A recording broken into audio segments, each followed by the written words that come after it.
The first Intifada, which continued from 1987-88 to 1993, made it very difficult for Israel to continue to rule over people in the occupied territories. It also made it difficult for the world to continue to ignore the situation. As a result, the Israelis realized that they needed to negotiate with the Palestinians and not just with the surrounding Arab countries.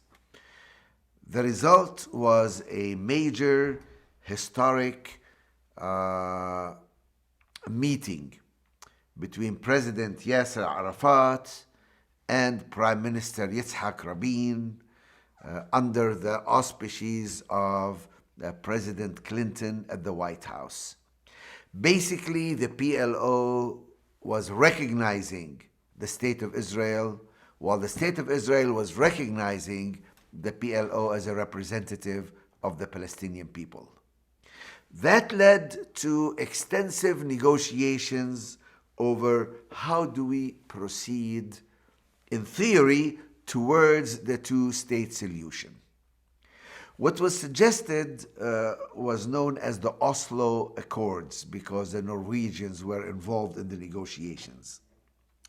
The Oslo Accords were a very complex set of rules whereby the Israelis were, theoretically at least, slowly withdrawing from the occupied territories and turning over more and more control to the Palestinians, hopefully to end up with a Palestinian state.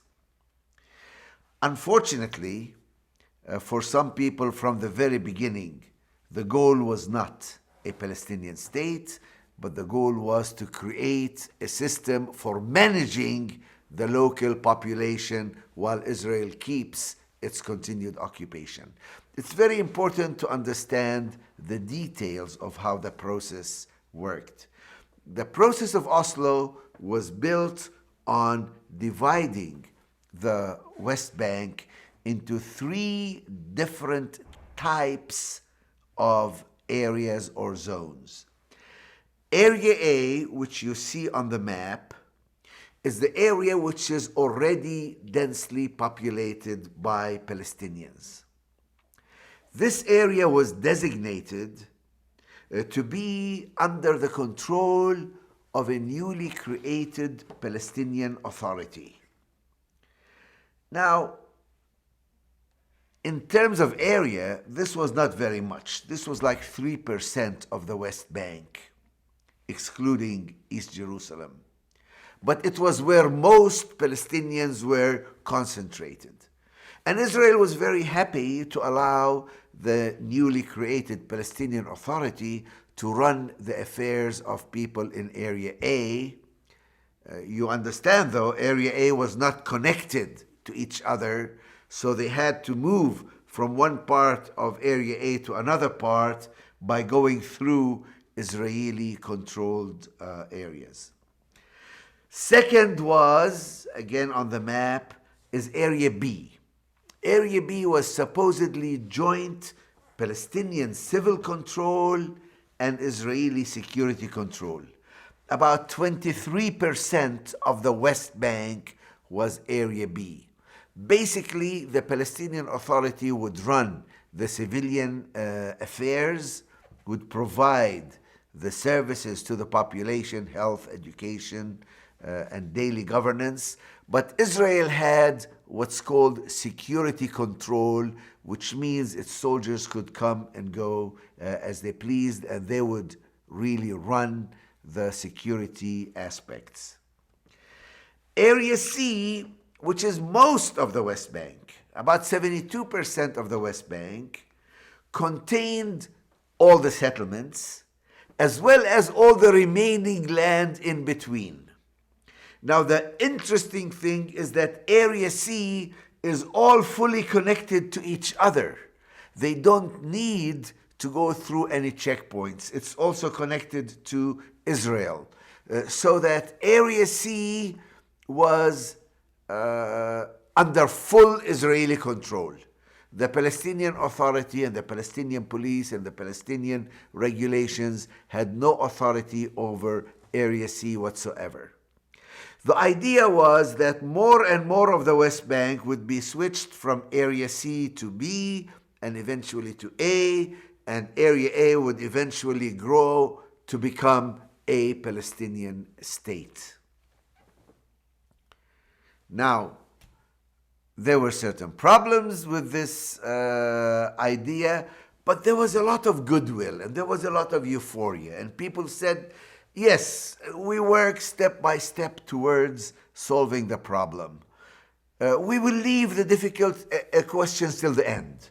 Jerusalem, we leave it till the end. What do we do about the settlements? We leave towards the end. What do we do about the refugees? We leave towards the end. What are going to be the borders of this new state? Well, we leave this towards the end. This is a temporary way of moving towards peace. And in fact, there were 2 or 3 shifts of land from C to B and to A. Until Prime Minister Netanyahu came into power, he froze all the changes and started treating all of Area C as if it was totally belonging to Israel and that it will never eventually be given to Palestinians.